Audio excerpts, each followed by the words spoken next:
नमो अरहन्ताणं नमो सिद्धाणं नमो आयिरियाणं नमो अध्यायाणं नमो लोरे सप्ताहूणं संयमंच जग्यो जहाँ भोगरुचि परिणाम उदय प्रतिज्ञा को भयो प्रतिमाता को नाम।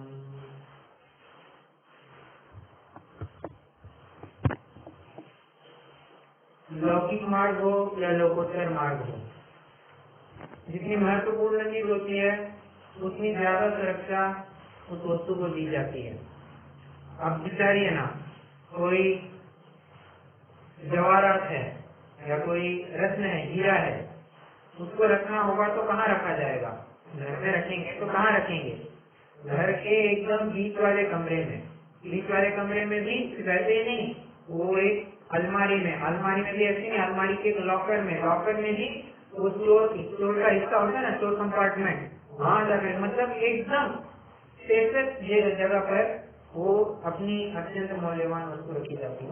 जितनी ज्यादा मूल्यवान उतनी ज्यादा सुरक्षा उसको। उसी प्रकार ये ब्रह्मचर्य भी एक अत्यंत महत्वपूर्ण, एक अत्यंत मूल्यवान अपनी संपत्ति है। उसको सुरक्षित रखने के लिए 9 एक नहीं, 2 नहीं, 9 बाड़ लगानी पड़ती है। बागड़ चाहिए, फेंसिंग चाहिए, बांध चाहिए, कुछ भी चलेगा। तो 9 प्रकार से अपने ब्रह्मचर्य की रक्षा के लिए क्या कहना चाहिए?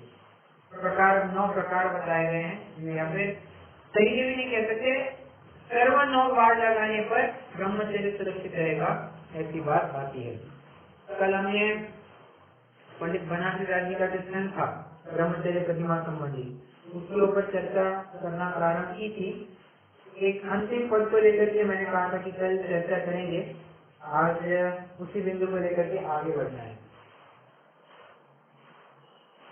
एक काम करते हैं, पहले जो 9 बाढ़ है ना, उन 9 बाढ़ों की चर्चा कर लेते हैं। जो 9 बाढ़ सही से इसकी पहले चर्चा करते हैं और फिर बाद में उसके ऊपर आएंगे, अंतिम पद पर आएंगे। पहला स्त्रियों के समान, अपन 9 बाढ़ की चर्चा कर रहे हैं, तो आपके पास अगर गाइड होगी तो पृष्ठ क्रमांक 75 ले लीजिए, 75। पहला, स्त्रियों के समागम में नहीं रहना। अब फिर से वही बात, स्त्री का है, पुरुष बराबर से लगा लेना चाहिए। स्त्रियों के समागम में नहीं रहना। स्त्रियों के साथ जितना ज्यादा रहेंगे या अपोजिट जेंडर के साथ जितना ज्यादा रहेंगे, बहुत संभावना है कि किसी न किसी प्रकार से उनके साथ संपर्क बन जाए, और संपर्क बनने के बाद हो सकता है अपने परिणाम विचलित हो। बहुत संभावना है। इसलिए जरूरी है कि हम अपने ही जेंडर के साथ बने रहे, अन्य जेंडर के साथ जितना हो सके उतनी बात को टालना चाहिए। दूसरा, इन्हें राग या विकार दृष्टि से नहीं देखना।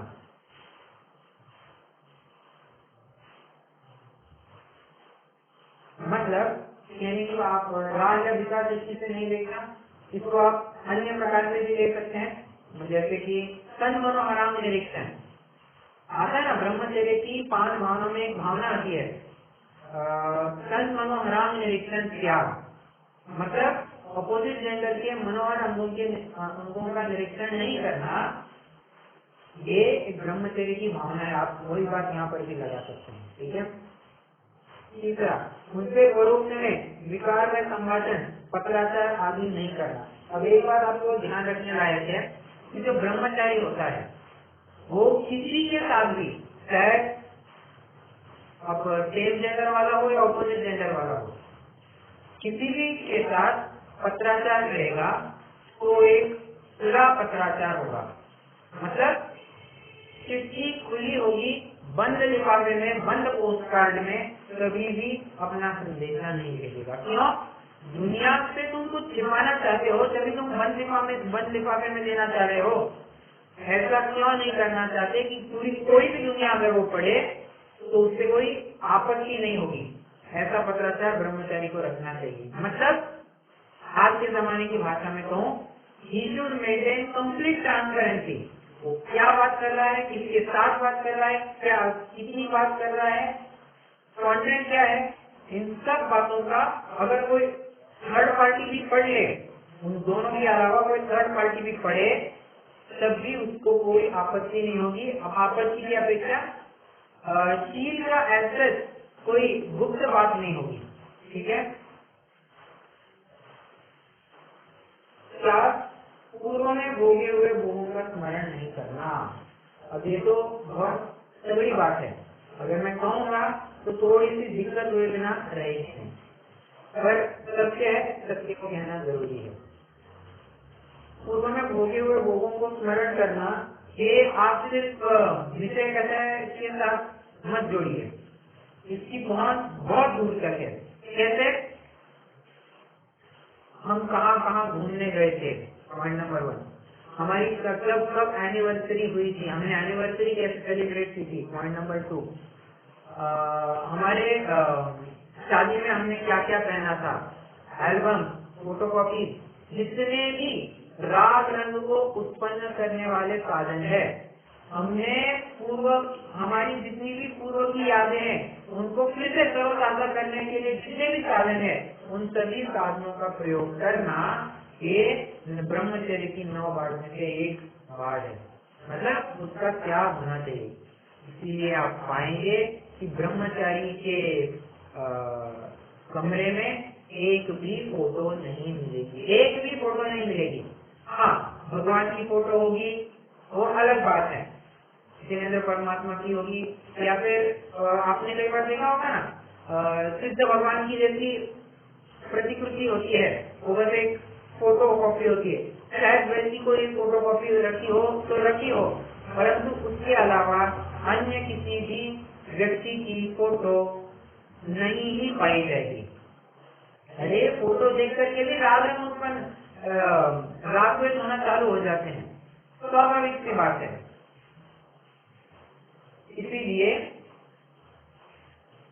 कह रहे हैं कि जितने भी हमारे फोटो से जो कुछ भी हमारे शिक्षा आपस में शेयर की गई थी, उन सब को हटा देना चाहिए। 4 हो गया। 5, कामोत्पादक गरिष्ठ भोजन नहीं करना। अब कामोत्पादक गरिष्ठ भोजन नहीं करना में क्या क्या आएगा? ज्यादा मीठा, ज्यादा घी के पदार्थ, ज्यादा दूध के पदार्थ, और क्या बोले, ज्यादा तली तुली वस्तुएं, ये सब गरिष्ठ वस्तुओं में आ जाएगी। क्या आपको बताऊं, गरिष्ठ भोजन में सचित्त वस्तु का सेवन ये भी आ जाएगा। क्यों? सचित्त वस्तु में ज्यादा पोषक तत्व होते हैं, और ज्यादा पोषक तत्व मिलेंगे तो बहुत संभावना है उसको काम विकार बताएगा, बहुत संभावना है। इसलिए जरूरी है कि गरिष्ठ भोजन का सेवन नहीं करना। और इसी बात को लेकर के मैंने कल भी एक बिंदु उठाया था कि देखिए ना, 7वीं प्रतिमा के लिए बेस या फाउंडेशन के रूप में भी 5वीं और 6वीं प्रतिमा दी गई है, जहाँ पर बराबर से इस बात का पोषण किया गया है कि अगर आपको ब्रह्मचर्य पालना है तो पहले से ही ट्रेनिंग चालू कर दो। कैसे? अरे गरिष्ठ भोजन का त्याग अभी से चालू कर दो, तब जाकर के तुम्हारी ब्रह्मचर्य प्रतिमा यथार्थ रूप से बन पाएगी।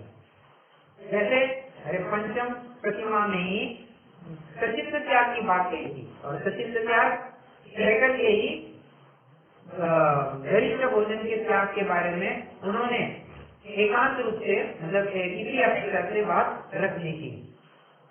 फिर से रात्रि भोजन त्याग, जितना रात्रि भोजन करेंगे उतना प्रमाद बताएगा, विषय सेवन की भावना अधिक होगी। ये सब बातें को रिलेटेड है, आपस में निमित्त नैमित्तिक संबंध घना है, मतलब होता ही होता है। कैसे कहना चाहिए कि यहाँ पर रात्रि भोजन किया और इस जीव को काम विकार बताया, बहुत संभावना है। ठीक है, निमित्त नैमित्तिक संबंध घना है। तो कामोत्पादक गरिष्ठ भोजन नहीं करना, ये भी आ गया यहाँ पर। अब आप कहेंगे कि फिर जितनी भी अपनी मिठाइयाँ आदि है, ये तो कुछ भी नहीं खाएगा, ज्ञानी श्रावक ये मिठाइयाँ वगैरह कुछ नहीं खाता पाया जाएगा। अब देखिए इस बिंदु को लेकर के कल ही मैं अपने पिताजी के साथ चर्चा कर रहा था। उन्होंने कहा देखो मीठा खाएगा तो कितना खाएगा। मैंने पहले प्रश्न तो ये पूछा कि अगर ऐसी बातें कोई गरिष्ठ भोजन ही नहीं करेगा तो ब्रह्मचारी है, गरिष्ठ भोजन नहीं करेगा तो वो मीठा खाता ही नहीं होगा।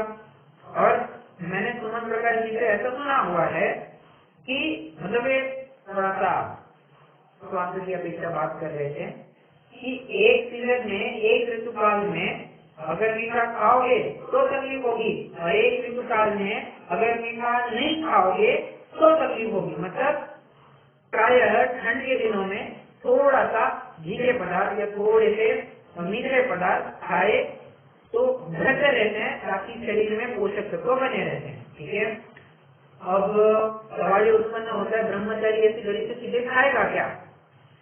तो देखिए कैसे खाएगा, खा तो सकता है परंतु कैसे खाएगा उसको भी एक तरकीब होती है। जैसे मान लीजिए उसको कहा है कि आपको खीर खानी है तो खीर कितनी खाएगा और कैसी खाएगा? पहले तो एक कटोरी में खीर लेगा और ऐसा नहीं कि कुछ लोगों को खीर इतनी पसंद आती है कि चमचा छोड़ो सीधा कटोरी ली, मुंह को लगा ली, गटागट पी ली और कहते मजा आ गया। कोई लोग चम्मच से फटाफट खा लेते हैं। तो जानते हैं सही तरकीब क्या होती है? अपनी उंगली लीजिए और एक एक उंगली से बराबर से चाटते जाइए। चाट करके रबड़ी खाई जाएगी या फिर चाट करके खीर का सेवन किया जाएगा। अब मुझे बताइए चाट करके खाने में टाइम ज्यादा लगेगा? हाँ बिल्कुल लगेगा। सामने वाले को उतना पेशेंस है क्या? मतलब ब्रह्मचारी जीव है भाई, वो क्यों अपना इन विषय कथा में ज्यादा समय तो घलाएगा नहीं। तो पहले ही वो खीर भी कम लेगा, खाएगा परंतु उसको खाने की तरकीब अलग रखेगा और इतना ही खाएगा कि जिससे उसको प्रमाद ना सताए। कैसे खाएगा, कितना खाएगा, ये मैंने आपको बता दिया। ठीक है, और आपको भी अगर दाव लगे ना तो सुमन प्रकाश जी ने एक वीडियो बनाया है। मतलब कोई भी चीज का सेवन कैसे करना, मतलब थोड़ा सा खान पान के बारे में मैंने एक वीडियो बनाया है, उसमें बहुत अच्छी बातें कही है। आपको पेट की समस्या हो रही है, आपको पाचन संबंधी समस्या हो रही है, या यूं समझिए आपको दांतों की समस्या हो रही है, चबाने की समस्या हो रही है, आदि आदि जितनी भी बातें हैं, आपको मीठा कैसे खाना चाहिए, इन सब की चर्चा उन्होंने डिटेल में की हुई है। और उसी को आधार बना करके मैं कह रहा हूँ कि रबड़ी भी खाई जाएगी ना तो चाट करके खाई जाएगी। दूध भी पीना चाहिए तो कैसे पीना चाहिए? एक चम्मच लीजिए, उसको पीजिए, मुंह में 10-15 सेकंड रखिए, उसको अपने मुंह के साथ अच्छे से मिक्स होने दीजिए और फिर ही उसको निकालिए। ऐसा नहीं कि घटाघट पी लिया, ये योग्य पद्धति नहीं है। ठीक है, चलिए छठवा, कामोत्पादक साज श्रृंगार आदि नहीं करना। अब साज श्रृंगार में क्या क्या आएगा सब लेना, आपकी वेशभूषा, आपकी वेशभूषा, आप क्या क्या आभूषण पहनते हैं, कैसे कैसे कपड़े पहनते हैं, ये सब बातें काम और साज श्रृंगार में आ जाएगा। ठीक है, आपका रहन सहन कैसा है ये सब आ जाएगा। लड़कों की अपेक्षा में कहूँ या पुरुष वर्ग की अपेक्षा कहूँ तो ऐसी हेयर स्टाइल में आजकल तो बड़ा फैशन चल पड़ा है कि बाल सारे ऊपर रख करके चलना। अरे क्या मतलब, ऐसे कभी कभी तो लगता है कि किसी ने उसको करंट दिया हो और बाल खड़े के खड़े रह गए हो, ऐसा कई बार लग जाता है। इतने नहीं, 40 साल से जिस प्रकार से आप नॉर्मल बाल संवार सकते हैं उतना संवारना ठीक है, उतना संवारना चाहिए। ताकि क्या है, देखिए अपन समाज में रहते हैं तो समाज में उठते बैठते हैं, उस अपेक्षा से हमें थोड़ी बहुत शालीनता जितनी आवश्यक है उतनी तो रखनी चाहिए। ठीक है, वरना क्या है समाज में निंदा का पात्र बन जाएंगे अपन, वो अपने साथ होए नहीं। इसलिए जरूरी है कि जितनी वेशभूषा आवश्यक है, थोड़े से दबे हुए होंगे, नॉर्मल एक कंघी जितनी घुमानी होगी या फिर एक साइड में जितना करना होगा उतना करेंगे। शालीनता से जिस प्रकार की अपनी वेशभूषा होगी वही सामने रखी जाएगी। परंतु ब्रह्मचारी की तो बात ही अलग है। ब्रह्मचारी के हेयर स्टाइल वगैरह का कोई सवाल ही नहीं। क्यों? उसको तो सीधा नियम है, वो तो गंजी ही कराता है, वो तो सिर ही मुंडवाता है। इसलिए आप हर कोई ब्रह्मचारी को देखना, वो सिर मुंडवा करके ही आपको मिलेगा। सुमन प्रकाश जी देखिए और अपने रविंद्र जी को देखिए, जो कोई भी ब्रह्मचारी होगा, आप ब्रह्मचारी व्यक्ति को सिर मुंडाया हुआ ही, मुंडाई हुई हालत में पाएंगे। अपने ब्रह्मचारी कल्पना जी, वे भी सिर मुंडाती है, या फिर बाल एकदम छोटे रखते हैं और सिर ढका हुआ होता है। उनका ब्लाउज भी आप कभी देखना फुल स्लीव का होता है, ऐसा नहीं कि स्लीवलेस पहन लिया, नहीं, शील के विरुद्ध कपड़े बिल्कुल भी नहीं पहनते हैं। देखना, आप किसी भी ब्रह्मचारी का जीवन उठा करके देखिए, आपको ये सारी बातें मिलेंगी, मतलब मिलेंगी। ठीक है। कामोत्पादक साज श्रृंगार नहीं करना, इसमें लिपस्टिक वगैरह लगाना, क्रीम पाउडर लगाना, वो तो बहुत दूर। वो तो यूँ समझिए ब्रह्मचर्य प्रतिमा में आने से तो कोसों समय पहले, कई सालों पहले, कई समय पहले ही छूट गया था। यूँ समझिए अपने जीवन में आया ही नहीं था। क्यों? अरे इतनी अशुद्ध वस्तु है, उनका लेपन उसकी पुताई अपने शरीर पर कभी करता ही नहीं होगा। इतनी महाहिंसक वस्तु है ये। उसके बावजूद भी जो शुद्ध पद्धति से जो कुछ भी उसके पास चित्र सुलेल होगा, उन सब का भी प्रयोग अब वो छोड़ देता है और धीरे धीरे जितने भी साज श्रृंगार के साधन अपने घर में थे उन सबको हटा देता है। ब्रह्मचारी के अलमारी में कंघी तक नहीं मिलेगी, तेल भी नहीं मिलेगा, आईना भी नहीं मिलेगा। ये सब बातें ध्यान रखने लायक है। ब्रह्मचारी के कमरे में आईना नहीं होता है। क्यों? तुम्हें रूप देखना किसके लिए है? तुम्हें खुद को देखना है नहीं, ना दुनिया को दिखाना है, तो आईना किस वजह से रखोगे? कोई मतलब नहीं है। तो ब्रह्मचारी के कमरे में आईना भी, मतलब मिरर भी नहीं होता है। ठीक है। आगे, स्त्रियों के आसन, पलंग, बिस्तर आदि पर नहीं बैठना, नहीं सोना। सिंपल सी बात है। कामोत्पादक कथा, गीत आदि नहीं सुनना। जितने भी फिल्मी गाने, जो कुछ भी उसने पहले कभी सुन रखे होंगे, उसको गुनगुनाना नहीं, सुनना नहीं, पुनः श्रवण नहीं करना। ये सब बात यहाँ पर लगा लेनी चाहिए, वरना वो शब्द सुन करके, शब्द गुनगुना करके वैसे वैसे भाव आना, ये बहुत सहज है, बहुत सहज है। ठीक है। देखिए ना, जिस प्रकार से मतलब आप कहीं से भी अन्वय व्यतिरेक कैसे भी लगा सकते हैं, या फिर आप दृष्टांत और द्राष्टांत कैसे भी घटित कर सकते हैं। जिस प्रकार से गीतरागी या फिर भक्ति भजन करने पर हमारे परिणाम अत्यंत मंद होने लगते हैं, उसी प्रकार राग रंग के गीत गा करके हमारे परिणाम एकदम ऊपर नीचे होंगे। ये कैसे संभव नहीं है? अवश्य संभव है। इसलिए जरूरी है कि इन गीतों से, इन फिल्मी गानों से भी दूर रहा जाए। मतलब अब ब्रह्मचारी तो उनका सेवन नहीं ही करेगा। ठीक है। और भूख से कुछ कम भोजन करना, भूख से कुछ कम भोजन करना। क्या कारण होगा भूख से कम भोजन करने का? ये ब्रह्मचर्य की 9 वार्ड में क्यों रखा? तो इसका कारण विचार सकता है।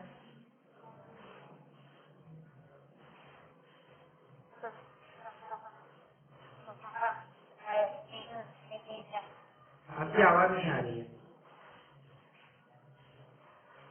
जिससे नींद कम आएगा, प्रमाद उत्पन्न। करेक्ट। ज्यादा भोजन करेंगे, पेट भर के या फिर पेट भरने के बाद भी खाएंगे, तो पहली बात तो है कि ओवर हो जाएगा, स्वास्थ्य के लिए अत्यंत प्रतिकूल है। Point number 1। पॉइंट नंबर 2,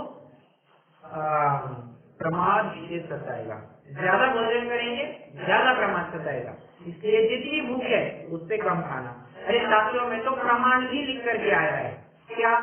जितनी तुम्हारी भूख है उसका आधा पेट भोजन, 1/4 पेट पानी और 1/4 पेट खाली, इतना ही भोजन करना। शास्त्र में प्रमाण आया है। और इस बात की चर्चा आपको याद होगा तो मैंने 6 डॉलर में जब अपनी फैसला समिति चली थी उस समय में भी इस बात का जिक्र किया था।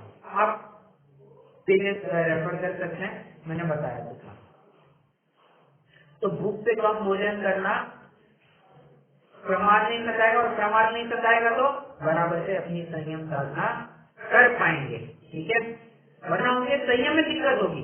देखिए, श्रावक को या ज्ञानी जीव को खाने नहीं खाने से कोई ऐसा ऑब्सेशन नहीं है, मैं खाऊंगा ही, मैं नहीं ही खाऊंगा, ऐसे कोई ऑब्सेशन नहीं है।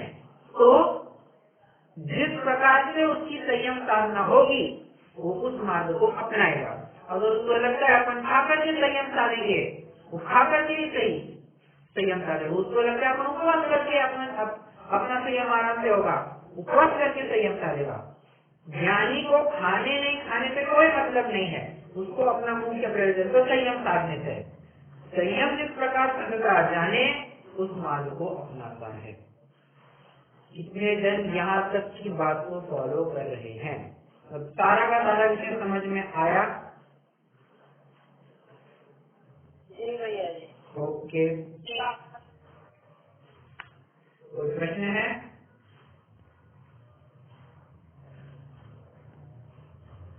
मेरे ख्याल से प्रश्न नहीं होना चाहिए।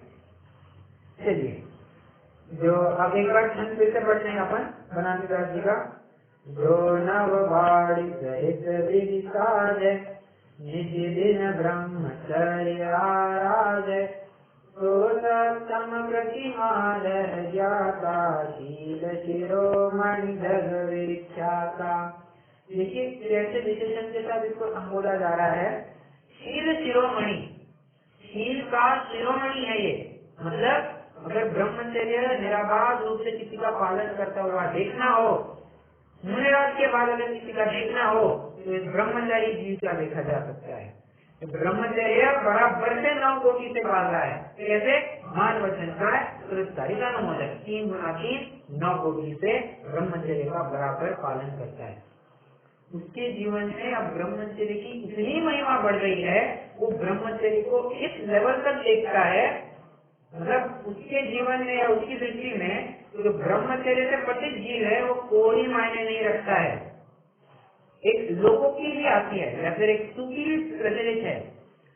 दत्तेन जगत्य कीर्ति पटहो गोत्रेमपि कोचक, चारित्रस्य जलांजलि गुणगणा रामस्य भावानल, संकेत सकलापदां शिवपुत्र वारे कपाटो दृढ़, शीलयेन निजं विलुप्तमखिलं त्रैलोक्य चिन्तामणि।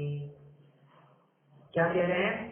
दत्तेन जगत्य कीर्ति पटहो, जिसने अपने शील, जो व्यक्ति अपने शील से भ्रष्ट हो गया है उसका क्या?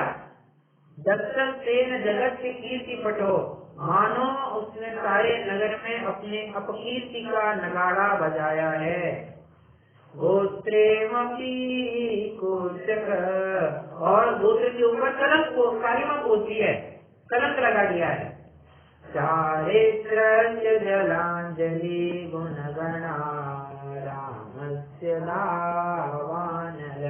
पॉइंट नंबर 3, उसने अपने चारित्र को जलांजलि दे दी। जलांजलि मतलब मरने के उपरांत जो जलांजलि दी जाती है, आहुति दी जाती है, बस उसको जलांजलि कहते हैं। चारित्र की जलांजलि दे दी है। रामस्य लावानल, और अपने गुण रूपी आराम, आराम मतलब बगीचे को मानो आग लगा दी है। 4 बातें हो गई। कौन कौन सी 4 बातें? मानो अपनी अपकीर्ति का नगाड़ा बजाया है, पॉइंट नंबर 1। पॉइंट नंबर 2, गोत्रेमपि कोचक, अपने कुल गोत्र के ऊपर कालिमा पोत दी है, कलंक लगा दिया है। 3, चारित्र को जलांजलि दे दी है। 4, अपने गुण रूपी बगीचे को आग लगा दी है। संकेत सकलापदां शिवपुर द्वारे कपाटो दृढ़, मानो उसने समस्त आपदाओं को खुलेआम चुनौती दी है कि हे आपदाओं आओ और मुझे यहाँ से क्या कहें, मैं तुम्हें खुले रूप से रास्ता दिखा देता हूँ, तुम आओ और मुझे ग्रहण कर लो। मतलब आपत्तियों को आमंत्रण दे रहा है, आप मुझे मार, ऐसी हालत है। संकेत सकला बदाम शिवपुर, द्वारे कपाटो दृढ़, और शिवपुर के द्वार मतलब मोक्ष मार्ग के जो किवाड़ थे, उसने किवाड़ इस तरह से बंद किए हैं, मतलब जिसका खोलना अब नहीं के बराबर हो रहा है, एकदम दृढ़ रूप से फिक्स कर दिए हैं उसने। शीलयेन निजं विलोक्तमखिलं त्रैलोक्य चिन्तामणि, ये शील जो तीन लोक का, अखिल तीन जगत का चिंतामणि रत्न के समान था, जिसने इस रत्न की अवहेलना की है, जिसने उसको विलुप्त किया है, उसकी ये इस प्रकार से हालत पाई जाती है। इस प्रकार जो ऊपर की 3 पंक्तियों में 6 प्रकार की बातें बताई थी, उस प्रकार से उसकी हालत होती है। इस भाव में नहीं, इस काल में नहीं, आगामी भाव में, आगामी काल में उसकी अपकीर्ति तो होनी ही होनी है। इसलिए जरूरी है अपने ब्रह्मचर्य को अत्यंत सुरक्षित बनाए रखे।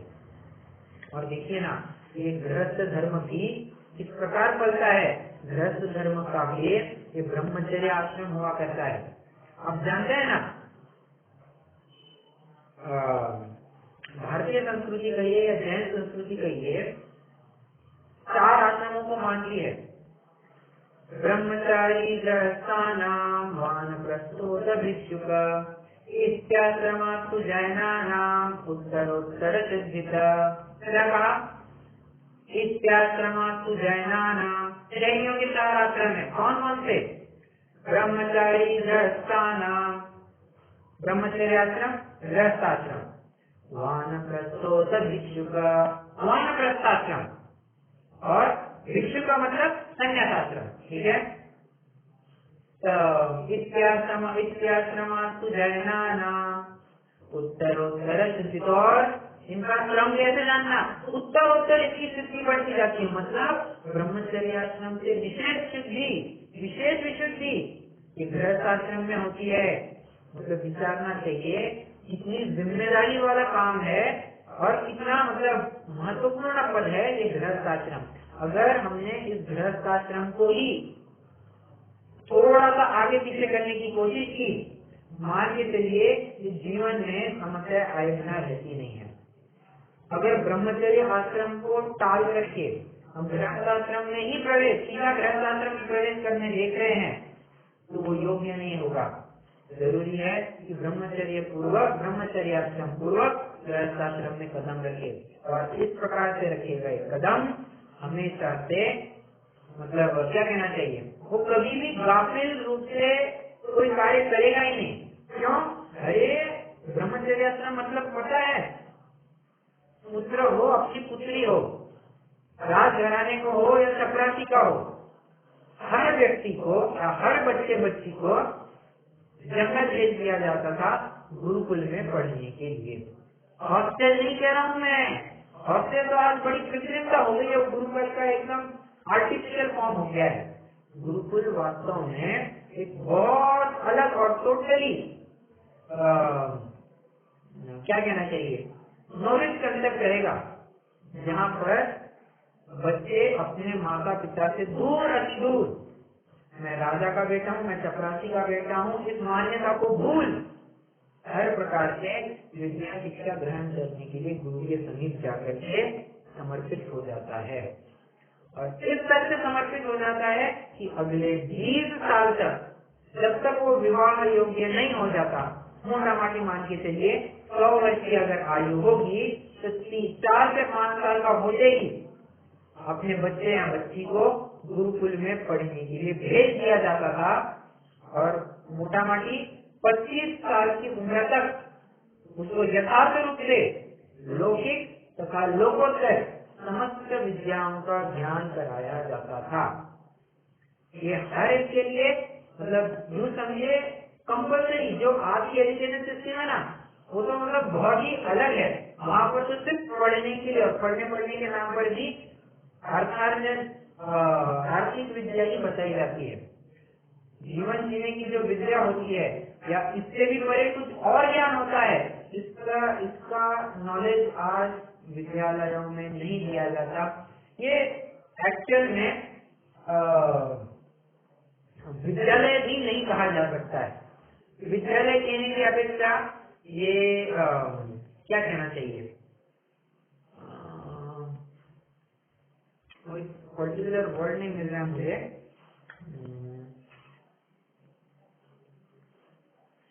मैं ऐसा कहना चाह रहा हूँ कि जहाँ पर पढ़ाया तो जाता है परंतु लर्निंग नहीं दी जाती है।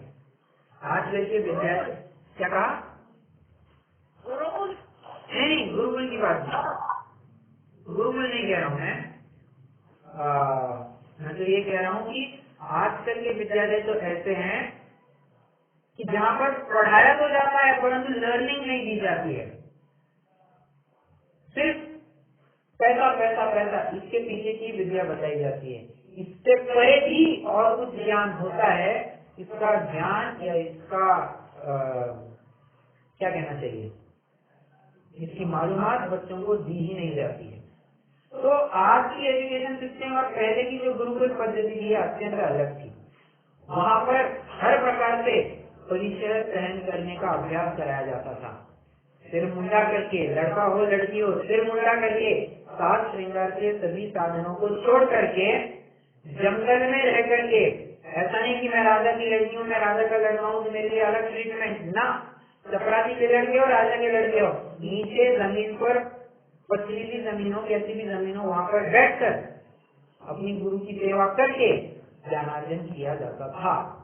अन्य किसी प्रकार से ज्ञानार्जन नहीं हुआ करता था।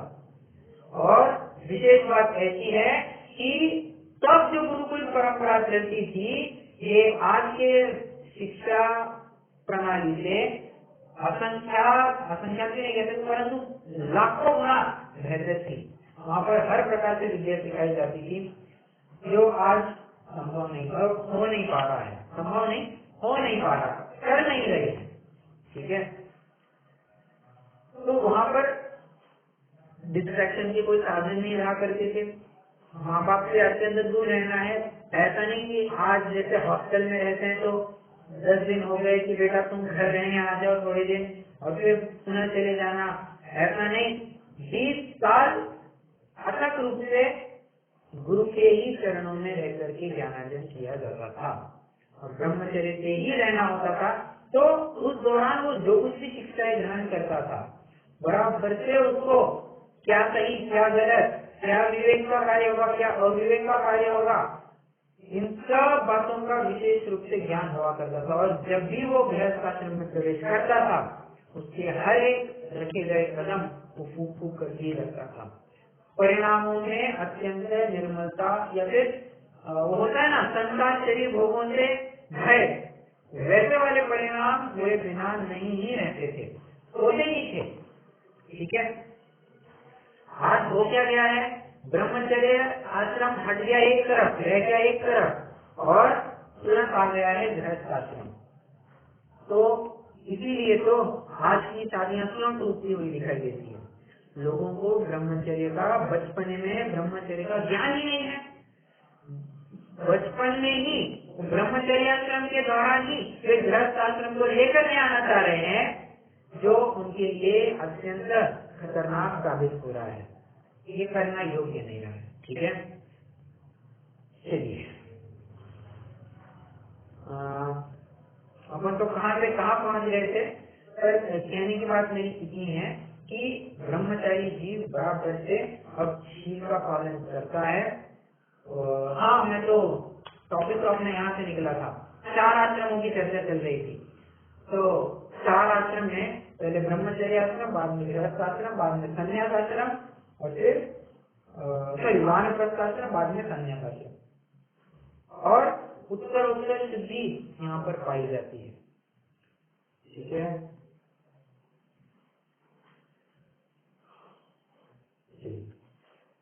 अब आगे समुद्र पद रचना के श्रावकाचार्य के द्वारा हमने 143 क्रमांक के श्लोक में क्या कहना चाह रहे हैं, इसकी भी बात यहाँ पर समझ लेते हैं। पढ़ते हैं, श्लोक पढ़ेंगे। मलबीजं मलयोनिं गलन्मलं पूति गन्धिभीभत्सं कश्चन्नङ्गमनं वा विरमति यो ब्रह्मचारी स। कह रहे हैं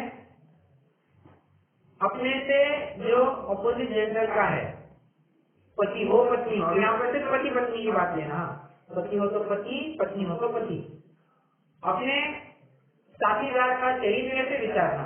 तुम्हें भोगों से निवृत्त कराना है ना, तो भोगों से निवृत्त कराने के लिए एक उपाय, जालिम उपाय है हमारे पास। क्या? सामने वाली के, देखिए किसी भी चीज से विरक्त कराना होता है तो क्या किया जाता है, उसको गलत बतला करके, गंदा बतला करके उससे विरक्त कराया जाता है। बराबर छोटा बच्चा भी है, उसको अगर वो कोई खतरनाक छुरे इत्यादि के साथ खेल रहा है तो उसको अच्छा खिलौना देख करके, अच्छा खिलौना दिला करके उस वस्तु को गलत बता करके उससे छुड़ाया जाता है। ठीक है, ध्यान रखना, कोई वस्तु अच्छी बुरी नहीं हुआ करती है, परंतु वर्तमान में अपना प्रकरण चरणानियोग का चल रहा है और चरणानियोग में ये परिपाटी सर्वमान्य है। अगर किसी भी वस्तु को छुड़ाना है, देखिए सिगरेट छुड़ानी है, क्या कहा जाएगा? तंबाकू छुड़ाना है, क्या कहा जाएगा? अरे कहाँ तंबाकू सिगरेट के पीछे लगे हो, तुम्हें एक बार कैंसर हो जाएगा ना, तब पता चलेगा, तुम्हारे बीवी बच्चे तुम सब रास्ते पर आ जाओगे, सारा पैसा मिट जाएगा, फिर भी तुम्हारा ये रोग ठीक नहीं होगा, तुम खुद मर जाओगे, तुम्हारे बीवी बच्चों का क्या हाल होगा ये तुम भी नहीं जानोगे। इसलिए तो साइड इफेक्ट दिखा करके उसको हटाया जाता है। शराब सेवन की क्या क्या दुष्परिणाम है ये बता करके उसको शराब से हटाया जाता है। लिवर खराब हो जाएगी ना, बस बेटा यहीं पर तुम्हारे प्राणांत हो जाएंगे, तो बैठना खूब शराब पीते। तो देखिए शराब अच्छी बुरी नहीं है, परंतु चरणानियों का प्रकरण चल रहा है ना, तो उसको बुरा बताया जाएगा। ठीक है, कोई, अरे शराब क्या, कोई भी वस्तु इच्छानिष्ठ होती नहीं है। जब अपने परिणाम उस संबंधी बिगड़ जाते हैं, मतलब जब अपने परिणाम उसको अच्छे मानने लगते हैं, तो वही वस्तु हमें इष्ट लगने लगती है। और किसी काल में, किसी समय में जब उसी वस्तु के प्रति अपने परिणाम विपरीत होते हैं, अपन को उसके प्रति द्वेष होने लगता है। राग द्वेष या अच्छा बुरा बना ये हमारे तरफ से है, वस्तु की तरफ से कभी भी अच्छा बुरा बना नहीं होता है। देखिए ना, अगर मैं आपको इसी बात को इंग्लिश में कहना चाहूँ, अच्छा ये बात, ये डायलॉग आप किसी के सामने भी चिपका सकते हैं, कोई भी अन्यमती हो ना तो उसके सामने भी ये डायलॉग चिपका सकते हैं। ये मैं अभी 1-2 महीने पहले सुन करके आया। A thing in itself does not possess the attribute to induce attraction or aversion। ये डायलॉग आप चाहे वहां चिपका सकते हैं। सीरियसली कह रहा हूं मैं, ये मुझे इतना पसंद आया था। हिंदी में कैसा कहेंगे, कोई वस्तु अपने स्वयं से इष्ट अनिष्ट नहीं होती है, वो तो हमारी मान्यता है कि हम उसको अच्छा बुरा, उसमें राग द्वेष करके उसको अच्छा बुरा कहने लगते हैं। अंग्रेजी में अगर पुनः कहना चाहूँ, a thing in itself does not possess the attribute to induce attraction or aversion। राग द्वेष उत्पन्न कराने की सामर्थ्य वस्तु में नहीं है, वो हमारा विपरीत परिणाम है जो उसके प्रति राग द्वेष करते हैं और उसको अच्छा बुरा कह देते हैं। ठीक है, उसी प्रकार इस सामने वाले का शरीर, मतलब सामने वाले से विरक्त कराना है तो उसका शरीर गंदा है, शरीर बताया जाएगा क्यों। ये चरणानियों का प्रकरण चल रहा है। कैसा गंदा है? मलबीजं मलयोनिम, मल का बीज है। देखिए क्या कह रहे हैं, जो इस शरीर को मल रूपी बीज से उत्पन्न हुआ, मल को ही उत्पन्न करने वाला है।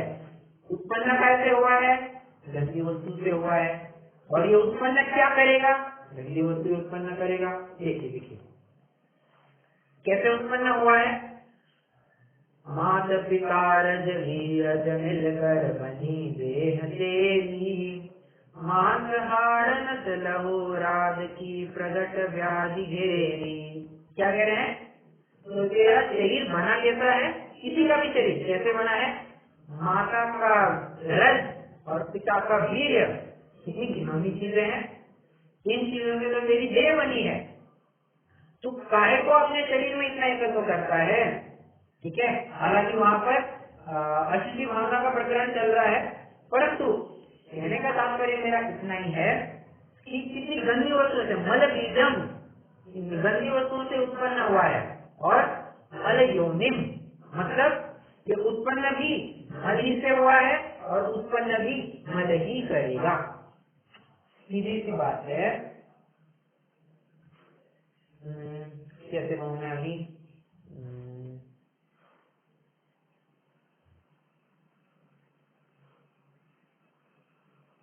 मुझे एक्चुअली में उदाहरण नहीं याद आ रहा है, तो इसके लिए उदाहरण भी है कि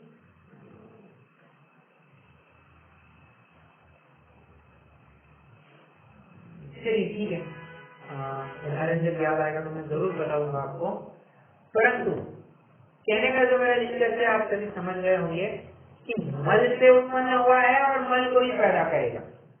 ठीक है,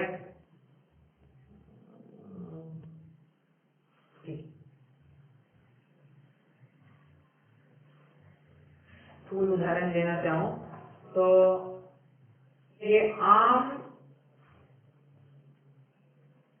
का पेड़ कैसे उत्पन्न हुआ है? आम की जो गुठली है उसी में से आम का पेड़ बना है, और ये आम के पेड़ का फल क्या होगा? वो आम ही होगा। उत्पन्न कैसे हुआ? आम से हुआ। क्या उत्पन्न करेगा? आम ही करेगा। उसी प्रकार ये शरीर भी मल से उत्पन्न हुआ है, और मल से उत्पन्न हुआ है तो क्या उत्पन्न करेगा? मल ही उत्पन्न करेगा। कितनी गंदी बात कह रहे हैं, परंतु हाँ, अब यहाँ पर ये मत लगा लेना कि जो आचार्य संबंध पत्र थे, हमें अभी अभी मतलब कुछ थोड़ा सा 100 श्लोक पहले चलेंगे तो स्वयं हमें निर्विचिकित्सा अंग का पालन करने कह रहे थे कि जितनी भी घिनौनी वस्तु सामने आए उससे जुगुप्सा नहीं करना, द्वेष नहीं करना, उसके प्रति ग्लानि नहीं लाना। और वेद तो आचार्य स्वयं ग्लानि में शब्दों का प्रयोग करा के विरक्ति करा रहे हैं। प्रयोजन है, प्रयोजन समझना चाहिए। अगर हम अपेक्षाएं नहीं समझेंगे तो व्यर्थ ही में आपस में विरोधाभास कर बैठेंगे। ठीक है, ये विरोध आपस में योग्य नहीं है। और देखिए ना, ये वो पर्टिकुलर दृष्टि है, सामने वाली वस्तु को कैसे देखना ये अपने ऊपर निर्भर करता है। उदाहरण किसी वस्तु को प्रेजेंट करना है, कैसे करेंगे? ये मैं अपने लाइफ एग्जांपल से आपको बता सकता हूँ। एक बार क्या हुआ, हमारे बुआ जी हमारे घर पे भोजन करने आने वाले थे और मिठाई के रूप में बूंदी बनाई गई थी। और हुआ ऐसे कि माता जी ने बूंदी थोड़ी सी शक्कर की जो चाशनी थी, शक्कर की चाशनी थोड़ी ज्यादा हो गई, इसलिए बूंदी थोड़ी गीली रह गई। अच्छा, अब मम्मी तो कह रहे, हमारी माता जी कह रही थी, अरे यार बूंदी बिगड़ गई, बूंदी बिगड़ गई, अब क्या करें। उनको कह देंगे, देखो अब बूंदी बिगड़ गई है तो वैसे हमारी बुआ जी का उनके घर का कोई कंप्लेन नहीं होती है कि जिस प्रकार से हो विशुद्ध भोजन खा लेते हैं और उनको कभी इस बात से ऐतराज नहीं हुआ। हम जैसे देते हैं वैसे खा लेते हैं। फिर भी हमारे माता जी को बहुत विकल्प उत्पन्न होने लग गया, कैसे खाएंगे, इतनी गीली हो गई, बिगड़ गई। मैंने कहा एक काम करना, तुम मेरे पास है ना, बूंदी मैं परोस करके आऊंगा। जानते हैं मैंने कैसे कहा? बुआ जी इस बार की बूंदी थोड़ी अलग पद्धति से बनाई है, जरा खा करके देखिए। अब तुरंत सामने वाले का भी नजरिया बदल जाता है, वो भी उसी दृष्टि से देखे, आज कुछ नया खाने को मिलेगा। आप उसके दिमाग में नॉर्मल बूंदी रखेंगे और फिर कहेंगे बिगड़ गई, नहीं, फिर उसका मन भी उसी प्रकार से बदल जाएगा। ये हमारे हाथ में है कि सामने वाले ने अपनी वस्तु को कैसे देखना चाहिए। हम जैसे प्रेजेंट करेंगे सामने वाला वैसे देखेगा। ठीक है, आचार्य देव जी बस उसी तरकीब को अपना रहे हैं। चलिए और उदाहरण देता हूँ, आपको और समझ में आएगा। एक राजा था, बहुत पराक्रमी राजा था। दुर्भाग्य से उसकी एक आंख नहीं थी और एक कान भी नहीं था, मतलब एक आंख से अंधा और एक काना भी था। राजा ने घोषणा कर दी, जो भी मेरा सर्वोत्तम चित्र निकाल करके दिखाएगा उसे मैं बहुत बड़ी बख्शीश दूंगा। क्या होगा उसने, जो कुछ भी इतनी स्वर्ण मुद्रा है बख्शीश में दे दूंगा। बड़े बड़े चित्रकार कलाकार आकर के अपनी कला को आजमाने लग गए। एक ने पहला आया, पहले ने राजा का चित्र निकाला, उसमें एक कान और एक आंख बराबर से वैसी की वैसी रख दी। ये तो गलत हो गया ना, तुमने राजा का चित्र कहाँ बनाया? राजा का चित्र कैसे बनाना था कि एक कान नहीं है और एक आंख नहीं है। अगर तुम एक कान और एक आंख निकाल दो तो राजा का योग्य चित्र नहीं हुआ, फेल, डिस्क्वालीफाइड, आउट। दूसरा आया, दूसरे ने बराबर से एक कान और एक आंख नहीं निकाली, अब इसको भी डिस्क्वालीफाई किया। राजा का चित्र ऐसे कोई बनाता है क्या? आप विचार कीजिए, राजा ऐसे चित्र को एक्सेप्ट करेगा क्या? राजा की प्रजा ऐसे चित्र को एक्सेप्ट करेगी क्या? एक्चुअल में राजा है उसको तो वैसे एक्सेप्ट करेगी, परंतु चित्र में उसको प्रेजेंट करना ये योग्य नहीं होगा, प्रेजेंटेशन ठीक नहीं है। अब एक तीसरा कलाकार आया, उसने क्या किया, उसने बराबर से ऐसा चित्र निकाला कि राजा निशाना साधे हुए हैं। अब इसमें ना उसके दुर्गुण भी प्रकट हुए और यथार्थ रूप से उसका चित्र भी सामने, मतलब एक अलग रूप में उसका चित्र भी सामने आ गया। मतलब ये उसके पराक्रम को भी दर्शाता है, और निशाना साधा बराबर मतलब उसके पराक्रम का सूचक है। ना उसकी एक आंख दिखी, जो जिस आंख से वो अंधा था ना वो आंख दिखी, और जहाँ पर वो कान नहीं था वो कान भी नहीं दिखा। है कि प्रेजेंटेशन है, ये हमारे ऊपर निर्भर करता है कि हम कैसे वस्तु को प्रेजेंट करेंगे। प्रेजेंटेशन में फर्क होता है। आचार्य देव ने भी बस इसी तरकीब को अपनाया है। तो कहते हैं कि देखो, अगर हम चाहते तो आदि पुराण के बराबर जैसे उन्होंने नंदा सुनंदा का वर्णन किया है, हम भी तो वैसा वर्णन कर सकते थे और कह सकते थे कि देखो इतनी सुंदर पत्नियों को भी इन्होंने एक झटके में त्याग दिया और अपनी मस्ती में मस्त होने के लिए जंगल की ओर बढ़ गए। चाहते तो हम ऐसा भी निर्माण कर सकते थे, परंतु नहीं। अगर हम जानते हैं कि पंचम काल का जीव है, इसको जितने भोग साधन बताएंगे वो उसी में और उलझता जाएगा। इसलिए जरूरी है उसको उन साधनों से हटा करके, साधन जुटा करके नहीं, उन साधनों से हटा करके उसे वैराग्य उत्पन्न करा करके विरक्ति कराई जानी चाहिए। बस विरक्ति उत्पन्न कराने के लिए इन्होंने मल बीजम मल योगिम, सामने वाले का शरीर कैसा है, अरे कितनी भी सुंदर मिस वर्ल्ड मिस यूनिवर्स हमारे सामने लाकर के खड़ा कर दो, सिर्फ एक शर्त की बात, कितनी भी सुंदर क्यों ना हो, सिर्फ शर्त एक है, हम उसको सब तरह से पास कर देंगे। शर्त क्या है जी? मक्खी के पंख बराबर उसके ऊपर की स्किन हटा दी जाए। इमेजिनेशन है, एक्चुअल में कुछ करना नहीं है। मक्खी के पंख बराबर पतली उसके शरीर के ऊपर से स्किन हटा दी जाए।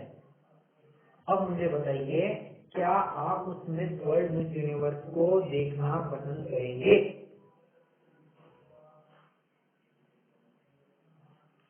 अरे भूत आया कह करके भागने लग जाएंगे। कोई देखना पसंद नहीं करता है, कोई बर्दाश्त नहीं करता है। बस तो ऊपर की चमड़ी के पीछे रीझ नहीं जाना चाहिए।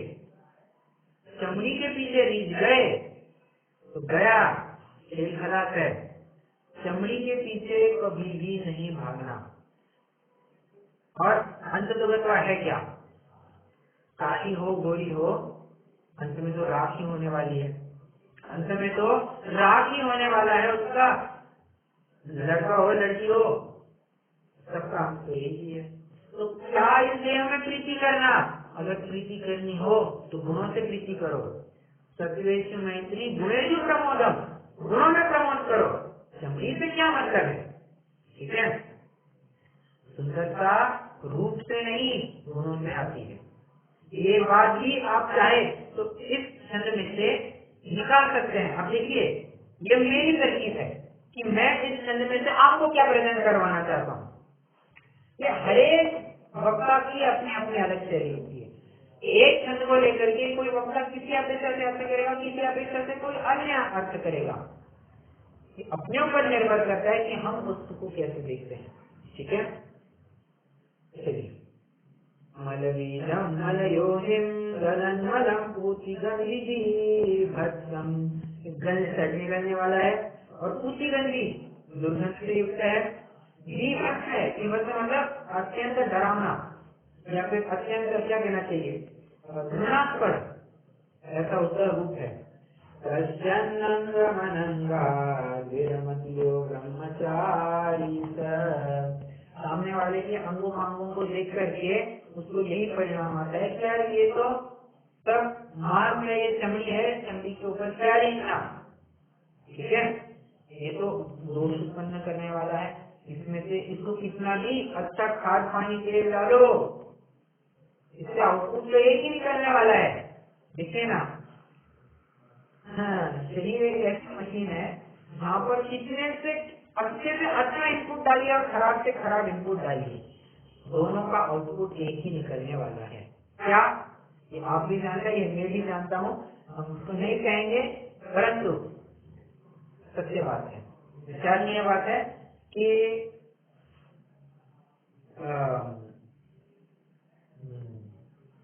मतलब ज्यादा पोषण करने से कोई शरीर अच्छा ही बना रहेगा, इसकी कोई गारंटी नहीं है। ठीक है, अब लेकिन मैं अपने ऊपर से भी आपको कह सकता हूँ, हमारे यहाँ पर, हमारे घर पर लगभग 365 दिनों में से 300 दिन कुछ ना कुछ पकवान बनते रहते हैं। छोटी किसी न छोटी रूप से मिठाई, ना कुछ नमकीन, कुछ मिठाई, कुछ ना कुछ बनते ही रहता है। कभी मेरे निमित्त से, कभी माता जी को भाव उत्पन्न होते हैं, कभी पिताजी के निमित्त से बनाए जाते हैं, कभी दादी जी के निमित्त से, किसी न किसी के निमित्त से बन जाता है।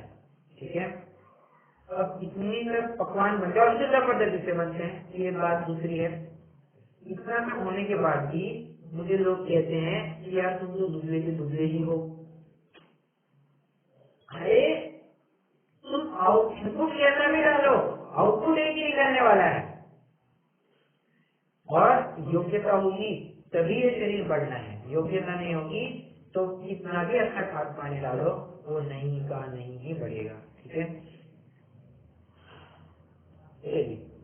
ब्रह्मचारी जीव की किस प्रकार अवस्था होती है, इसकी भी चर्चा हमने अच्छे से करी है। और इसी के साथ अपनी ब्रह्मचर्य प्रतिमा का प्रकरण भी पूर्ण हो जाता है। कुछ प्रश्न हो तो जरूर पूछ सकते हैं, अन्यथा कल से अपन आठवीं आरंभ त्याग प्रतिमा को चालू करेंगे।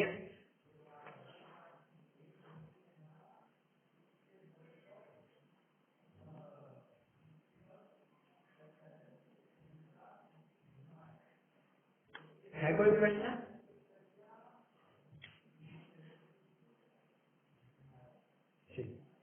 रुकते हैं फिर अभी।